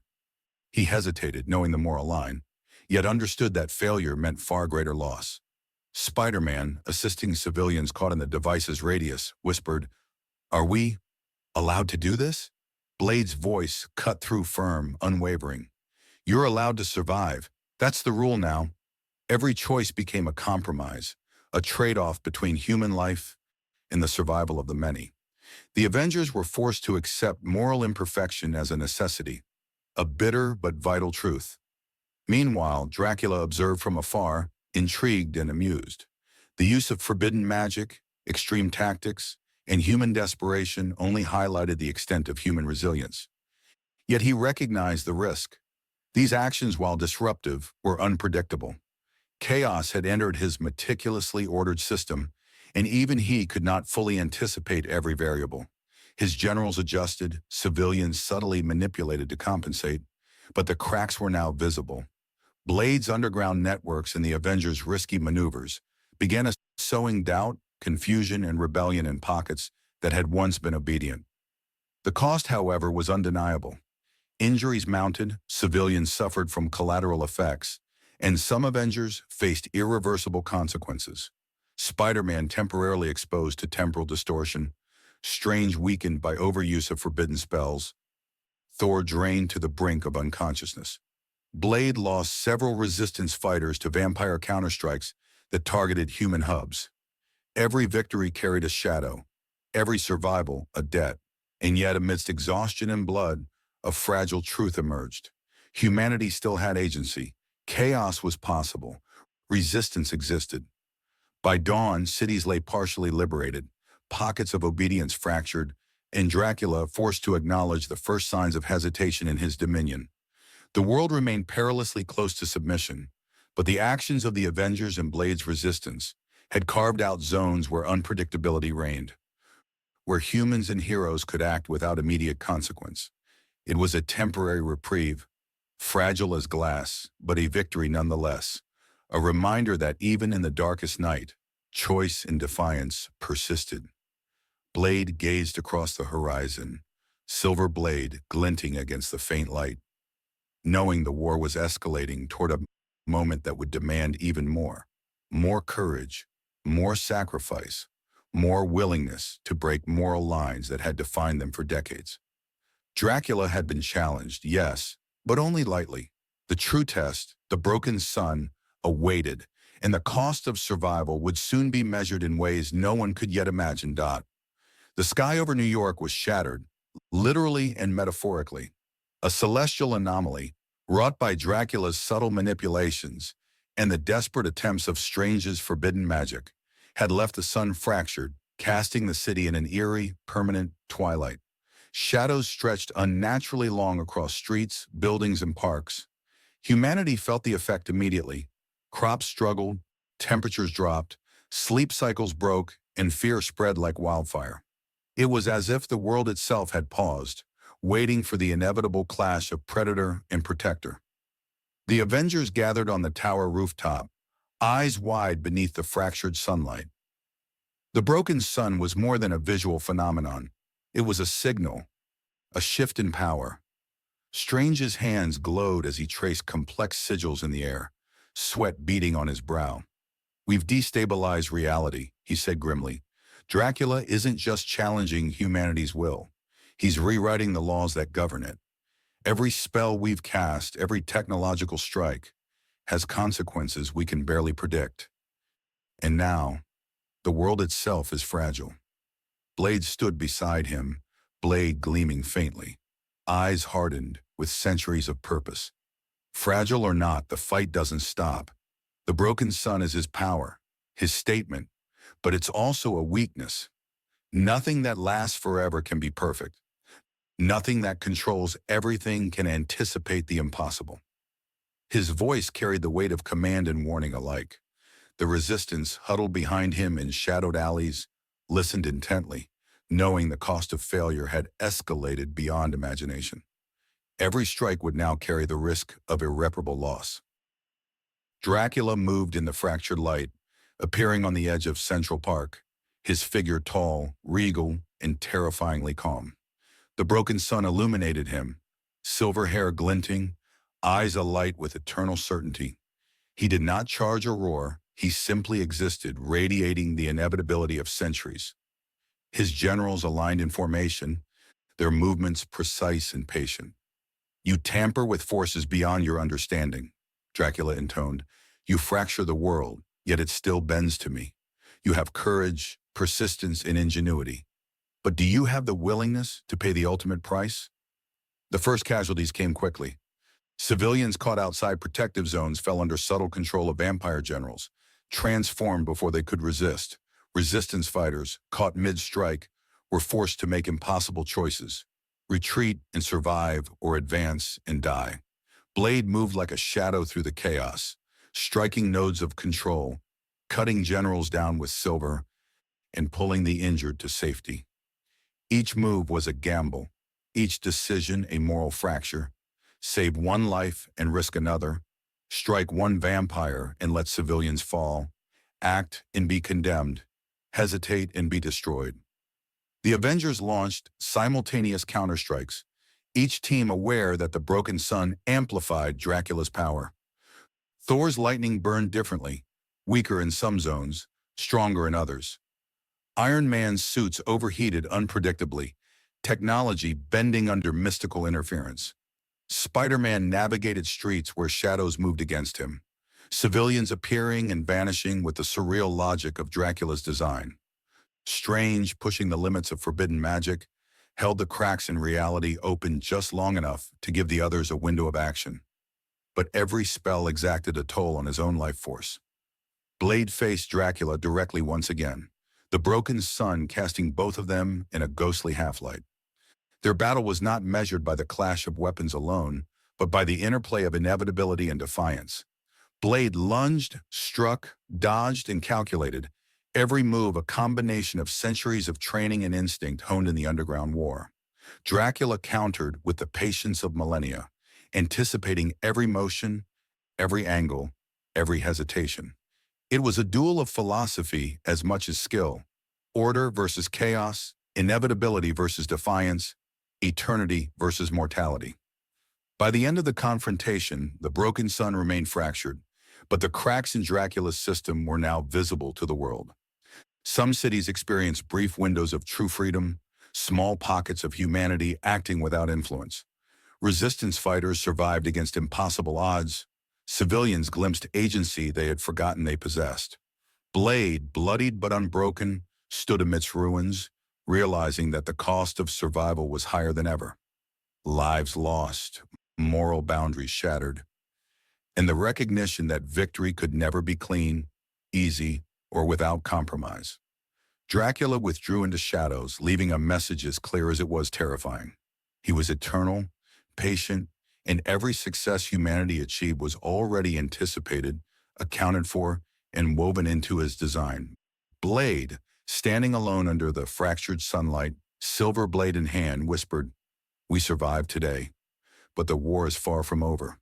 The world had endured its first true apocalypse, moral lines broken, cities scarred, and humanity tested to the limit. And somewhere beyond perception, Dracula waited, knowing the next stage of the war, the final reckoning, was approaching.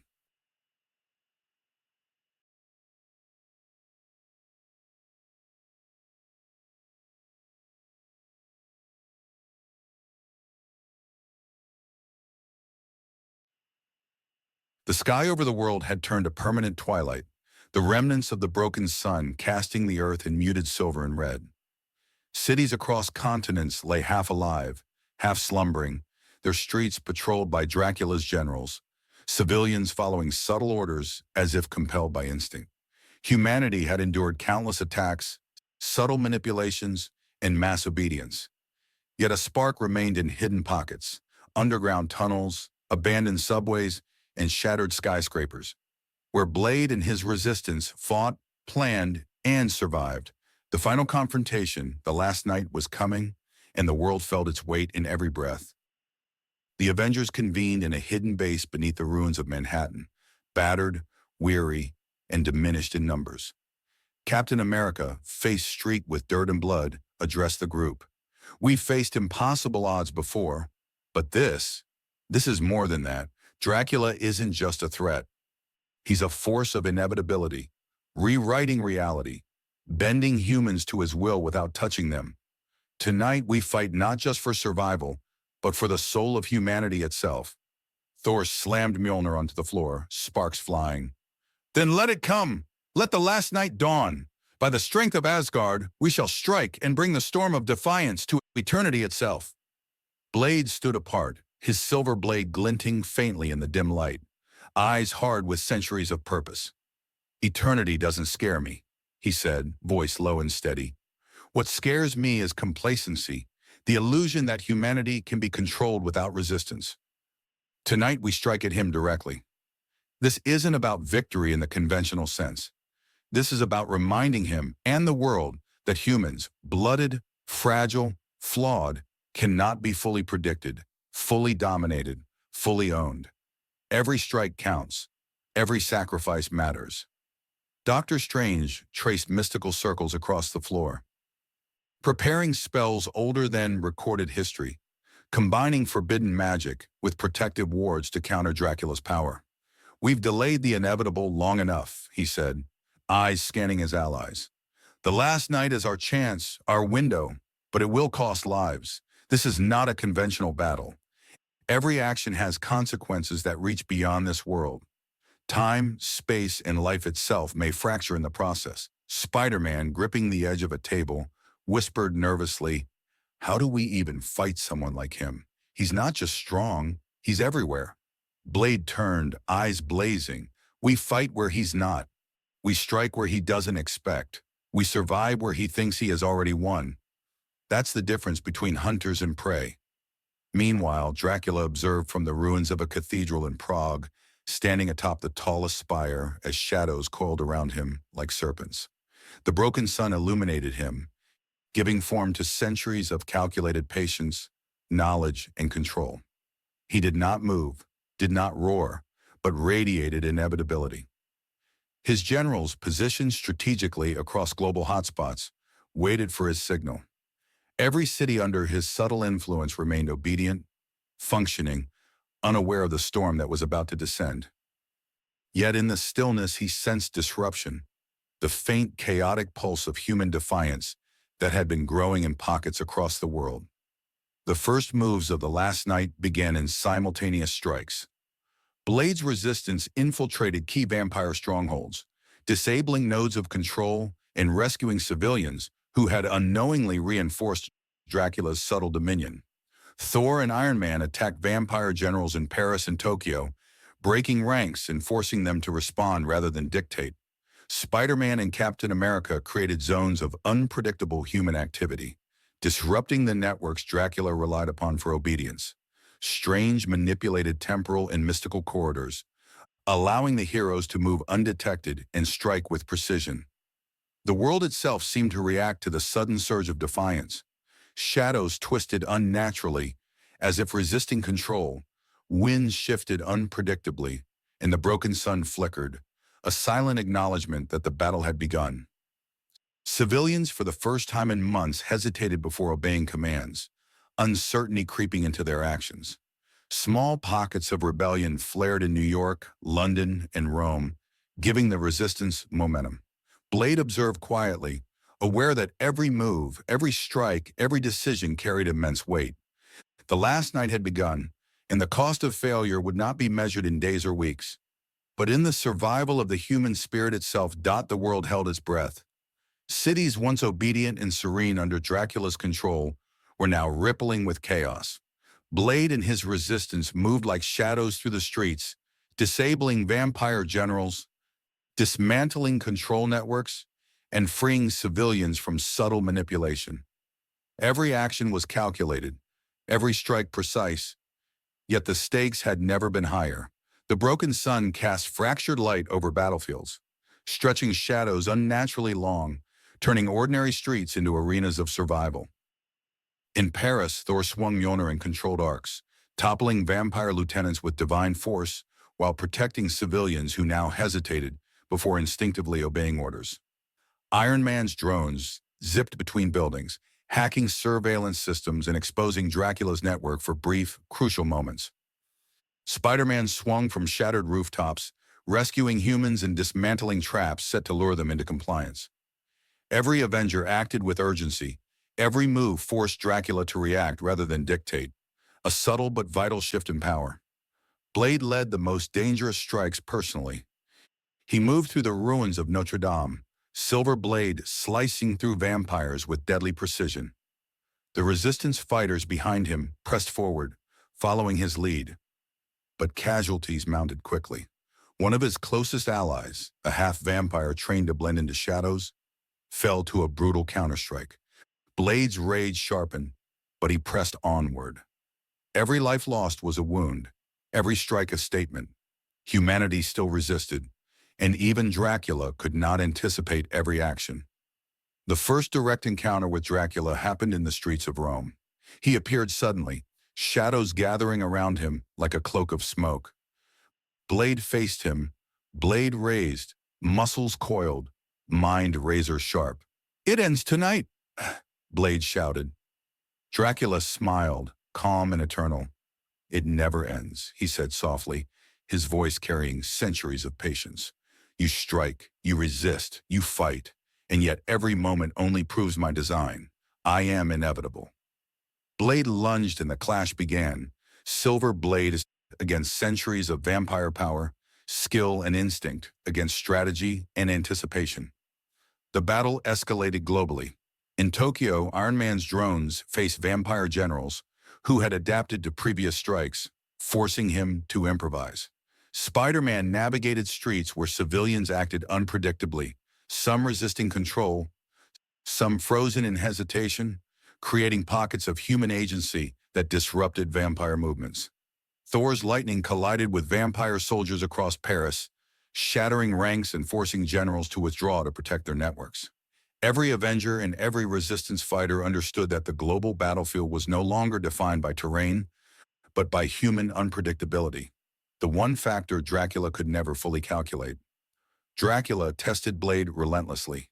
Every attack was anticipated, yet Blade forced mistakes, creating openings where vampire generals were destroyed or displaced.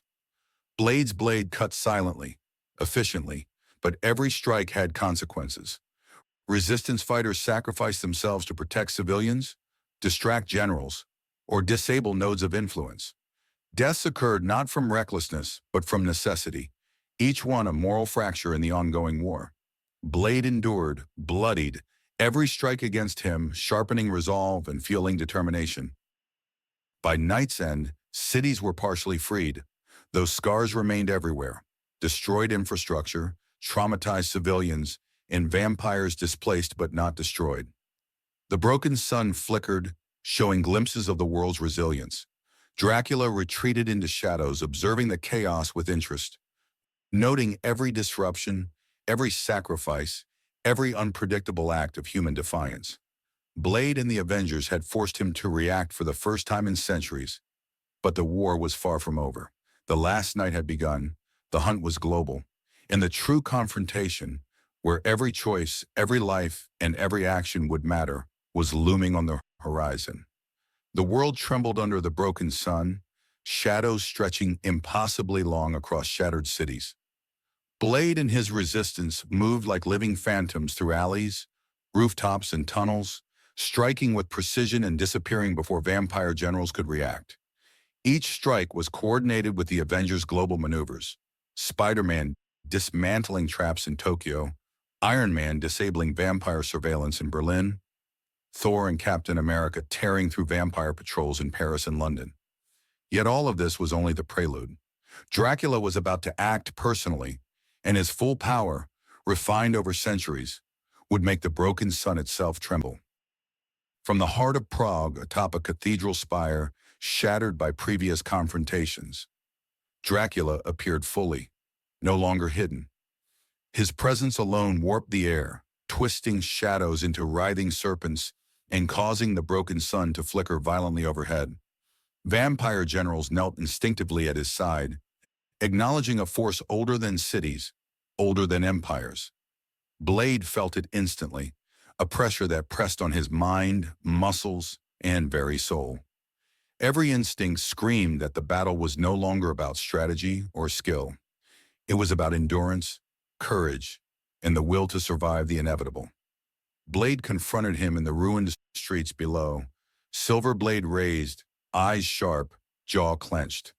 "This ends tonight," he shouted over the unnatural wind that Dracula's presence summoned. Dracula tilted his head, voice calm, carrying centuries of knowledge and command.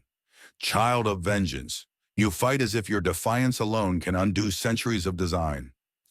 Every life you save, every node you destroy, every act of chaos you create, I anticipated them all. And yet, there is a spark in you, a human unpredictability I respect, and perhaps enjoy." Blade lunged, silver blade cutting arcs of light, but Dracula moved with the speed of thought, deflecting, countering, vanishing into shadows and striking again, testing, taunting, teaching. Meanwhile, the global battlefield erupted. Thor's lightning collided with vampire generals, dispersing them temporarily. Yet Dracula's influence stretched into every city. Iron Man faced vampire commanders that adapted instantly to every offensive, drones overridden and reprogrammed mid-flight by unseen forces. Spider-Man rescued civilians, some of whom hesitated, some of whom resisted subtly, creating zones of human defiance. Strange worked tirelessly, drawing sigils and spells that twisted time and space, keeping portals open just long enough for Blade and the Resistance to strike at vital nodes. Yet every spell drained him. Every strike carried irreversible risk, and every city bore the scars of war. Blade pressed his advantage, striking strategically at vampire generals, removing key pieces from Dracula's network. Each kill, however, came at great cost. Resistance fighters fell under the precise counterattacks of vampire lieutenants. Civilians were caught in collateral zones, and even Blade sustained wounds that would take time to heal. But every action forced Dracula to react, to move, to defend, rather than command.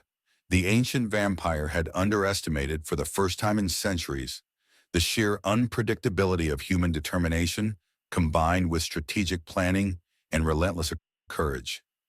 As the night deepened, Dracula unleashed his full ancient power. Shadows became tangible. Creatures older than civilization emerged, fangs and claws tearing through streets, and the broken sun fractured further, sending ripples of unnatural light across the globe. The Avengers and Blade's fighters struggled to contain this chaos. Some allies fell, irreversibly transformed or lost entirely, casualties of the escalating war. Blade fought relentlessly, silver blade cutting, instincts honed by centuries of hunting, each movement a blend of survival, defiance, and fury. Yet amidst the destruction, something remarkable emerged. The first undeniable cracks in Dracula's centuries-long control. Humans in key cities hesitated in obedience. Vampire generals faltered, and the shattered sun itself flickered like a heartbeat, reflecting a moment of uncertainty even in eternity. Blade realized the bitter truth. Victory would demand more than skill, more than courage, more than morality. It would demand sacrifice, timing, and the willingness to make choices that would haunt every survivor for the rest of their lives. By the end of the night, cities were devastated but partially liberated, vampires displaced but not destroyed, and the broken sun hovered, fractured, warning of the approaching climax. Blade, bloodied, battered, and standing amidst the ruins of Prague, whispered, voice low but resolute, "This war isn't over, but tonight we've reminded him that humans cannot be fully controlled." Dracula, retreating into shadows, watched with a smile, acknowledging that while he remained eternal, patient, and powerful, humanity's defiance had left a mark that could not be ignored. The world trembled under the fractured sky. Cities were scarred, streets torn, and shadows moved unnaturally as if alive, stretching across buildings and alleys in response to Dracula's presence. The broken sun pulsed, flickering in rhythms that made the horizon seem alive, a reflection of the chaos that now gripped humanity. Blade moved through the ruins of Prague alongside his resistance, silver blade glinting faintly, eyes sharp, muscles coiled, heart steady. Every step carried the weight of countless sacrifices already made. Yet there was no room for hesitation. Every move now decided life or death for countless innocents. Dracula emerged fully in the city center, flanked by generals and monsters older than nations. The air itself seemed to bend around him, warping reality subtly, making each movement a test of perception. Blade stepped forward alone, signaling the resistance to hold. "This ends now," he said, voice hard, echoing through the ruined streets. Dracula's laugh was soft, eternal, carrying centuries of dominance and patience. "Endings are illusions, child of vengeance. Every choice you make, every life you save or lose, is already part of my design. And yet, there is chaos in you I cannot fully anticipate."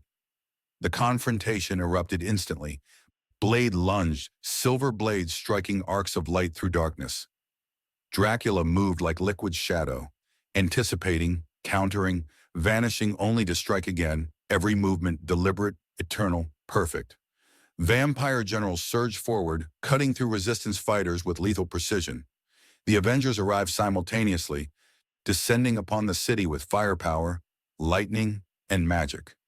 Thor's hammer slammed into streets and rooftops, scattering generals. Iron Man's drones zipped through shattered alleys, disabling vampire nodes. Spider-Man swung in, shielding civilians and striking strategically. Strange conjured temporal and mystical distortions, creating moments where humans could act unpredictably against Dracula's influence. Despite the coordinated assault, casualties mounted rapidly. Resistance fighters fell protecting civilians, some irreversibly transformed by bites, others struck down by precise vampire attacks. Avengers sustained injuries far beyond anything before. Burns, fractures, psychic feedback from magical overloads. Blade himself was cut and clawed, his blood mingling with the shadows of Prague, but he refused to falter. Each strike of his blade was a statement of defiance, a declaration that humanity's spirit could never be fully owned.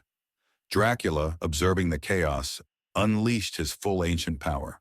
Shadows turned into living weapons, monsters older than memory tore through streets, and the broken sun pulsed violently overhead. Yet Blade and the Avengers pressed forward, striking nodes of influence, freeing civilians, and forcing vampire generals into reactive positions for the first time. Every human action was unpredictable. Every resistance move a variable Dracula had to calculate mid-combat. His centuries of planning faltered, not because of lack of strength, but because unpredictability, courage, and sacrifice had entered the battlefield. In a decisive moment, Blade confronted Dracula directly. The two clashed violently, silver against ancient shadow, every strike resonating across the fractured city. Blade's fury, sharpened by grief, loss, and determination, collided with Dracula's calculated patience. Resistance fighters and Avengers worked in tandem to create openings, distractions, and vulnerabilities. Sacrifices were made. One of Blade's closest allies intercepted a fatal strike. Another resistance fighter disabled a critical vampire general at the cost of their own life. The city itself seemed to pulse in rhythm with the battle, buildings trembling, streets cracking, shadows twisting in unnatural harmony with the fight. Finally, after relentless combat, Blade struck a decisive blow, piercing through Dracula's defenses at a point the ancient vampire did not anticipate. Dracula recoiled, a soundless scream of disbelief in his expression, yet even wounded, he retained an aura of power. The broken sun flickered violently, destabilized by the combination of human defiance and magical intervention. Blade stood bloodied, exhausted, surrounded by fallen allies. But the city, though scarred, had been freed from Dracula's subtle dominion. Dracula vanished into shadows, not defeated, but forced to retreat, his centuries-long plan disrupted by the relentless unpredictability of humanity. Blade, exhausted, silver blade in hand, looked across the ruined streets of Prague. Civilians emerged from hiding, confused but free, their obedience no longer enforced. The Avengers gathered around him, battered but alive, realizing that the world had survived the last night through sacrifice, strategy, and human unpredictability. Blade whispered, voice low and resolute, "We've won, but at a cost that will haunt every moment to come." The broken sun stabilized into a faint light over the horizon, signaling that the immediate threat had passed. But Dracula's shadow remained, eternal, patient, and waiting. Humanity had survived the last night, but the war for its soul was far from over. The first light of dawn broke hesitantly over a scarred world. Cities lay in ruins, streets shattered, shadows still twisted from the remnants of Dracula's influence. The broken sun, now stable but dimmed, cast a pale glow over humanity's battered survivors. Civilians emerged cautiously from hiding, some bewildered, some terrified, yet all free from the subtle obedience that had gripped them for months. For the first time in centuries, humans could choose again, even amidst the ruins, even amidst loss and grief. Blade stood atop a crumbling building in Prague, silver blade in hand, bloodied and battered, eyes scanning the horizon. Around him, resistance fighters who had survived tended to the wounded, mourning those lost, patching holes in the fragile networks of freedom they had fought so hard to preserve. Blade's jaw was tight, expression unyielding, as he reflected on the cost of the war. Lives sacrificed, moral lines blurred, friendships broken, and civilians forever altered by fear and manipulation. Yet beneath the exhaustion, a fierce pride remained. Humanity had resisted inevitability and survived. The Avengers regrouped nearby, similarly battered. Captain America's shield bore marks from battles that defied understanding. Thor's hammer was scratched and scorched, yet his eyes shone with unwavering resolve. Spider-Man, pale and weary, whispered quietly, "We actually did it. We survived him." Iron Man lowered his helmet, scanning the city with holographic sensors. "For now," he said grimly, "he's not gone. He's patient, immortal, and he learns from every fight. But we've reminded him that humans aren't predictable." Doctor Strange, drained from overuse of forbidden magic, nodded, knowing that the delicate balance they had restored could shatter at any misstep. Somewhere hidden within shadows beyond perception, Dracula observed, he had retreated, but his patience was eternal. He had tested humanity, gauged the limits of heroism, and felt the sting of unpredictability for the first time in centuries. He did not rage, nor did he despair. He merely smiled. The last night had ended for now, but the war itself was far from finished. Humanity had survived, yet his influence lingered subtly in ways that would take decades to uncover fully. Blade understood this better than anyone. Dracula's shadow was eternal, waiting, patient, and always watching. The Resistance and Avengers worked quickly to stabilize cities, restore minimal infrastructure, and ensure civilians regained a sense of autonomy. Hospitals reopened, food distribution resumed, and people cautiously returned to streets once dominated by obedient silence. Yet every action reminded Blade of what had been lost. The innocents who had perished, the fighters who would never return, the moral compromises made to survive. Victory is never clean, Blade murmured to a fellow resistance fighter. It's messy, bloody, and it leaves scars. But it's the only proof that we can fight and win even against eternity itself. As the sun rose fully, fractured yet steady, Blade and the Avengers looked across the horizon. The battle had ended, yet the world remained on edge, aware that Dracula's shadow lingered, waiting for the next moment to test humanity's courage. For now, the last night had passed. Humanity had endured. Choice had survived. But the memory of obedience, the fear of inevitability, and the mark of Dracula's centuries-long patience would remain etched into the hearts and minds of every survivor. Blade's silver blade gleamed in the morning light, a symbol of defiance, survival, and the eternal struggle between freedom and shadow. The global blood war had reached a temporary peace, but as Blade gazed into the distance, he knew one immutable truth. Dracula would return. Eternity demanded it. And when he did, the hunters would be ready, or the world would fall again under the subtle, inescapable dominion of the eternal vampire lord. The night had ended, the sun had broken, but the shadow would never leave.